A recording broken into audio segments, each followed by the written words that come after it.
So, Bishop, Yes, we meet after a very, very, very long time. surely yes. Hope you're doing well. I'm doing well. I've been good. I've been very busy. Of late, I've traveled. I traveled to Rwanda to perform a wedding of one of the sons of our bishop in Rwanda. Last weekend, I was there for about 3-4 days, and I came back last Monday. So I'm doing well. How's Rwanda? Rwanda, Compared to Kenya? Rwanda is doing well. But one thing you have to take note of, oh, Kigali is a clean city. That is something we have to take note of. But Kenya still leads in many, many ways. When it comes to hospitality, Kenyans are far ahead of many of these African countries. Personally, I've traveled to several African countries. But there is one thing that you have to take note of. When you are in some of these African countries and you compare them with Kenya, Kenyans know hospitality. One good thing with Kenyans, most of them speak English. Most of them speak Swahili. Most of them are hospitable. They can welcome you. They know how to talk. In some of these places, when you are in the hotels, you have a problem with a person who is attending to you. Communication. Yes, communication barrier. You order for this kind of food, this person, at times you have to work through a translator. You have to get somebody who's going to translate to you. But that problem is not in Kenya. Kenyans do far much better in that. And even when you come to the airport, the Kenyans workers, even the security, the way they handle people at the airport, they do it with a lot of respect in comparison to some of these other countries where they don't handle people well, I can say so. So we do much better in Kenya. Though we are blaming our government, but we are far much ahead in many ways. That's something we have to take note of. We are far much ahead. We may be blaming even our security people, but the way our security people handled even foreigners, is quite different from these other countries. That's one thing I have to tell you. So we may be saying, oh, Kenya is like a dictator like these other people. No, we are deceiving ourselves. We are lying to ourselves. You cannot compare Kenya with some of these our neighboring countries in no way at all. That is one thing I've got to bring to your attention, that in Kenya, we are doing quite well. We are doing much, much better. We have even the security people who know how to handle foreigners. They know how to deal with the people. In our hotels, you have people who know how to handle. Fortunately for us, in some of these countries which I've gone to, you'll find the best hoteliers are Kenyans. So, Bishop. Yes. Now let's talk about now what's happening in our country. Of course, I know you have been watching news, and abductions are still ongoing, are still going on. But I think the president once said that there's no abduction to be there again, but we're still seeing them, especially after the June 25th anniversary. People have been going missing. Parents are claiming people are coming, identifying themselves as police, taking their children. But when they go to the police stations, they don't get them. When they go to the mortuary, there are only two places that if someone goes missing, you have to go and check very fast. Yes. Police station, the mortuary. I read back in those days of Moi, whereby people are just going missing. And maybe can you say something on that?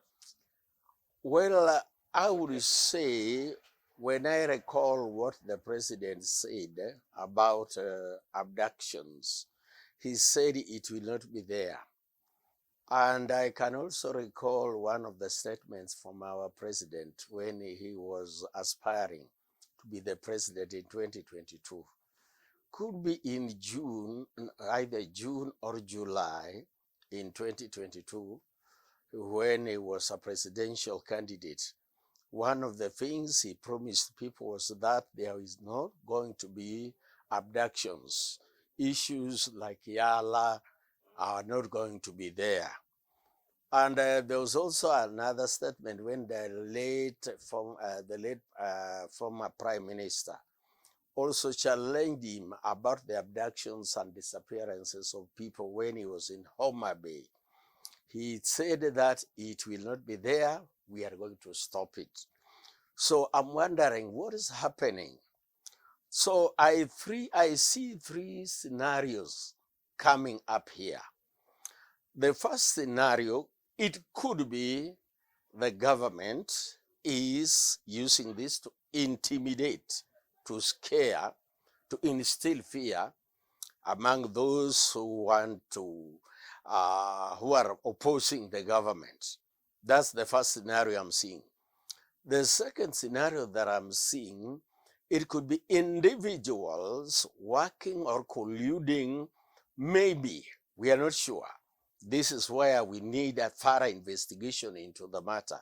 It could be individuals, like cases, incidences that we have seen in the past of people abducting themselves, colluding with some politicians who are very, very wicked.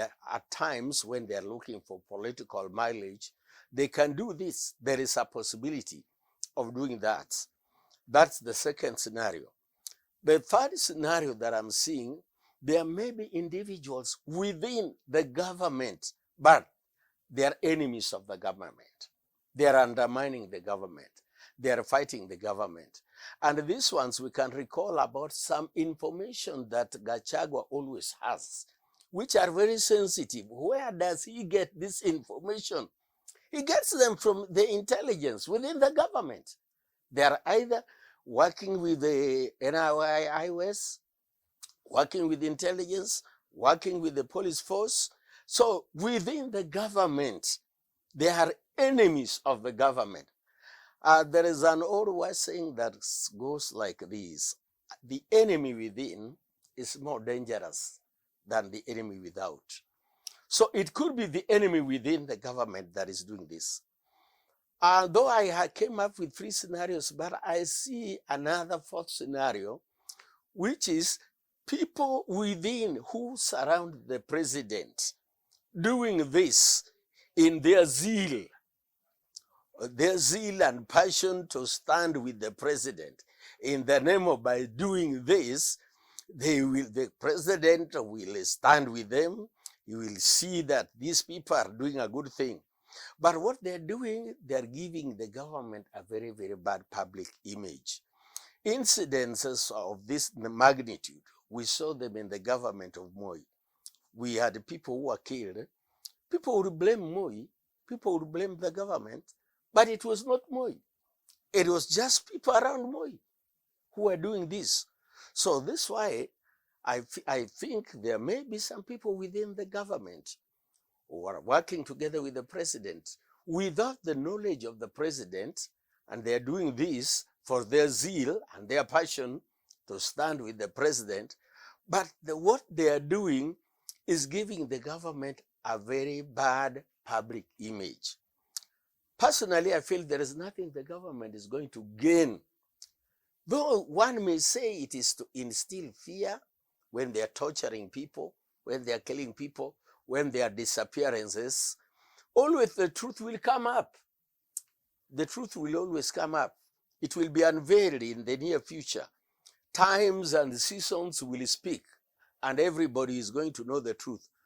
We have a saying in the Bible that whatever you do in darkness will come in the light. So any of those four scenarios could be happening. That's what I can say.